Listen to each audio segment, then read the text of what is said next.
ओम श्री गुरुवे नमः। सर्वश्रुति शिरोरत्न विराजित पदाम्बुजं वेदान्तम्बुजमार्तण्डं तस्मै श्री गुरुवे नमः। ओम शांति शांति शांति। ओम। प्रणाम भगवान। भगवान श्री आदि गुरु शंकराचार्य जी विरचित चरपट पंजरिका, जिसकी व्याख्या भगवान परमहंस स्वामी योगानंद, जिनको आलू वाले बाबा कहते हैं, बहुत ही सुंदर विवेचन सहित मंत्र की व्याख्या की है। तो आज मंत्र नंबर 2 की व्याख्या को आगे कंटिन्यू करते हुए स्वामी जी बता रहे हैं कि भाई सब प्राणियों में मनुष्य श्रेष्ठ है, और जब ये जीव गर्भ में होता है तो वहाँ से जो है वो ईश्वर से प्रार्थना करता है कि भाई मेरे को इस दुख से मुक्त कर दो और मैं जो हूँ वो आपका भजन करूँगा। तो आगे स्वामी जी बता रहे हैं कि भाई बाद में जब जीव गर्भ से इस संसार में आता है, तब विश्व की वायु लगते ही माया के प्रभाव से पूर्व की सब स्मृति जाती रहती है, और पूर्व जन्म के मरण से लेकर इस जन्म तक क्या क्या कष्ट भोगना पड़ा यह सब भूल जाता है। पूर्व में जो जो जन्म धारण कर चुका है उन सब को भी भूल जाता है। इस संसार में आते ही उसकी बुद्धि स्थूल शरीर में युक्त होती है। स्थूल शरीर छोटा होने से बुद्धि और इंद्रियां विकसित नहीं होती, इसलिए यहाँ आते ही जीव मूढ़ हो जाता है। उसे इस संसार और पूर्व का कुछ भी बोध नहीं होता, अपने प्राय की भी कुछ खबर नहीं रहती। ज्यों ज्यों शरीर बढ़ता जाता है त्यों त्यों बुद्धि और इंद्रियां स्थूल में स्थिरता को प्राप्त होती जाती हैं। यहाँ का बोध होने लगता है। धीरे धीरे माता पिता की बोल चाल रीति भांति को सीखने लगता है। जैसे जैसे स्थूल शरीर बढ़ता है वैसे वैसे बुद्धि विकसित होती है और इस जगत का विशेष बोध करने लगता है। बाल्यावस्था में जो जो दुख भोगने पड़ते हैं उनको भी आगे भूल जाता है। इस परवश अवस्था में बालक का सब आधार माता पिता के ऊपर है। जब वे खिलावें पिलावें तब खाता पीता है, जब दुख होता है तब बालक रोता है, कह नहीं सकता, मलमूत्र आदि में ही पड़ा रहना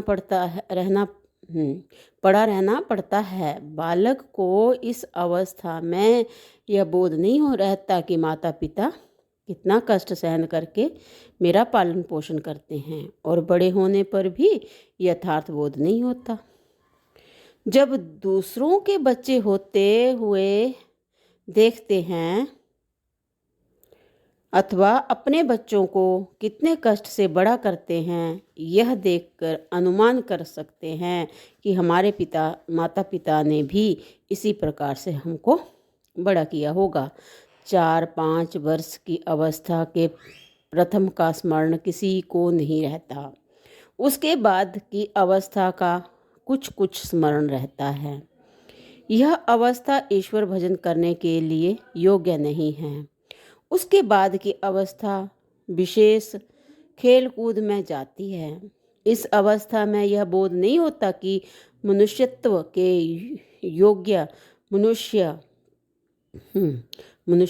योग्य मुझको क्या करना चाहिए। गुल्ली डंडा कबड्डी चकई भौरा इत्यादि खेल सकता है। मिट्टी में खेलना अच्छा लगता है। अपने बराबर वालों के साथ खेलना कूदना झगड़ा करना, एक दूसरे को मारना, रोना मारना, भाग जाना, यह दिनचर्या होती है। बालक माता पिता के प्यार से बिगड़ जाता है। जब खेलने में चित्त लग जाता है तब खाना पीना भी भूल जाता है। खाने के पदार्थों में हट करता है और दूसरे के पास वस्तु देख कर लेने की इच्छा करता है। यदि वह वस्तु ना दे और छोटा हो तो छीन लेता है।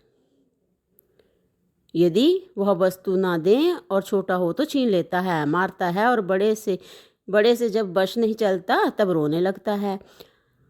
हंसना, रोना, गिरना, पड़ना और तूफान मचाना यह बालक का व्यवसाय होता है। जब किसी बालक को पढ़ने भेजा जाता है तो वह वहाँ भी उधम मचाता है। पढ़ना अच्छा नहीं लगता, शिक्षक का डर रहता है तो बालक पढ़ने को नहीं भेजा जाता। वह अपने शिक्षक का डर रहता है जो बालक पढ़ने को नहीं भेजा जाता, वह अपने सब समय को खेल में ही व्यतीत करता है। थोड़ी समझ वाली इस मूढ़ अवस्था में बच्चों को जो दुख होता है उसको वे ही जानते हैं। इस प्रकार की अवस्था में ईश्वर भजन करने का अवकाश ही नहीं है। जो कोई पढ़ने जाता है, पाठ याद नहीं करता है, बिना दिल पाठशाला में बैठे रहना और बिना रुचि पढ़ना बहुत बुरा मालूम होता है, परंतु शिक्षक और माता पिता के भय से पढ़ना ही पड़ता है। 8-10 वर्ष की अवस्था इसी प्रकार की होती है। बाद में बुद्धि कुछ बढ़ने लगती है। किसी को 10 वर्ष में, किसी को 12 वर्ष में, किसी को 16-18 या अथवा 20 वर्ष में यह बोध होता है कि मैं मनुष्य हूँ, कुलीन हूँ, मुझको पढ़ना चाहिए, कमाई करनी चाहिए, विवाह आदि करना चाहिए और सुखी होना चाहिए। यदि माता पिता पढ़े हुए होते हैं तो लड़के को पढ़ने भेजते हैं। जब तक उसे विद्या का स्वाद नहीं आता तब तक उसे पाठशाला जेल खाने के समान दिखती है और बच्चा छुट्टी के दिन को गिना करता है। माता पिता ही ईश्वर भजन नहीं करते तब उसको देखकर भजन करने का भाव आवे ही कहाँ से। व्यवहार के जाल में स्वयं जकड़े हुए पिता आदिक बालकपने में भजन पूजन सिखाते ही नहीं।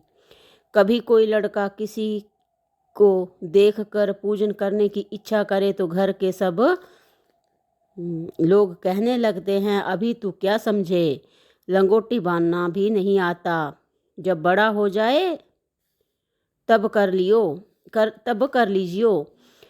भजन पूजन करना तो बूढ़ों का काम है। तो भगवान इससे आगे जो है वो अगले सत्संग में कंटिन्यू करते हैं। प्रणाम भगवान। ओम शांति शांति शांति ओम।